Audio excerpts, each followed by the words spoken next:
31वां सर्ग। तदंतर विश्वामित्र के यज्ञ की रक्षा करके कृतकृत्य हुए श्री राम और लक्ष्मण ने उस यज्ञशाला में ही वह रात बिताई।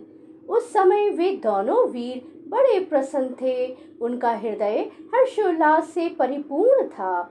रात बीतने पर जब प्रातःकाल आया तब वे दोनों भाई पूर्वाह काल के नित्य नियम से निर्वृत्त हो विश्वामित्र मुनि तथा अन्य ऋषियों के पास साथ साथ गए। वहां जाकर उन्होंने प्रज्वलित अग्नि के समान तेजस्वी मुनि श्रेष्ठ विश्वामित्र को प्रणाम किया और मधुर भाषा में यह परम उदार वचन कहा। मुनि प्रवर, हम दोनों किंकर आपकी सेवा में उपस्थित हैं।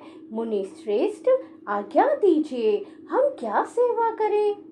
उन दोनों के ऐसा कहने पर वे सभी महर्षि विश्वामित्र को आगे करके श्री रामचंद्र जी से बोले, नरश्रेष्ठ, मिथिला के राजा जनक का परम धर्ममय यज्ञ प्रारंभ होने वाला है, उसमें हम सब लोग जाएंगे।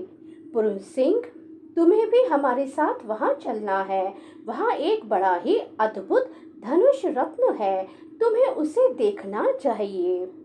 पुरुष प्रवर, पहले कभी यज्ञ में पधारे हुए देवताओं ने जनक के किसी पूर्व पुरुष को वह धनुष दिया था। वह कितना प्रबल और भारी है, इसका कोई माप तोल नहीं है। वह बहुत ही प्रकाशमान एवं भयंकर है। मनुष्य की तो बात ही क्या है। देवता, गंधर्व, असुर तथा राक्षस भी किसी तरह उसकी प्रत्यंचा नहीं चढ़ा पाते। उस धनुष की शक्ति का पता लगाने के लिए कितने ही महाबली राजा और राजकुमार आए, किंतु कोई भी उसे चढ़ा न सके। कुकुत्स कुल नंदन पुरुष सिंह राम, वहां चलने से तुम महामना मिथिला नरेश के उस धनुष को तथा उनके परम अद्भुत यज्ञ को भी देख सकोगे। नरश्रेष्ठ, मिथिला नरेश ने अपने यज्ञ के फल स्वरूप में उस उत्तम धनुष को मांगा था, अतः संपूर्ण देवताओं तथा भगवान शंकर ने उन्हें वह धनुष प्रदान किया था। उस धनुष का मध्य भाग, जिसे मुट्ठी से पकड़ा जाता है, बहुत ही सुंदर है। रघुनंदन, राजा जनक के महल में वह धनुष पूजनीय देवता की भांति प्रतिष्ठित है और नाना प्रकार के गंध, धूप और अगुरु आदि सुगंधित पदार्थों से उसकी पूजा होती है। ऐसा कहकर मुनिवर विश्वामित्र जी ने वन देवताओं से आज्ञा ली और ऋषि मंडली तथा राम लक्ष्मण के साथ वहां से प्रस्थान किया। चलते समय उन्होंने वन देवताओं से कहा, मैं अपना यज्ञ कार्य सिद्ध करके इस सिद्धाश्रम से जा रहा हूँ।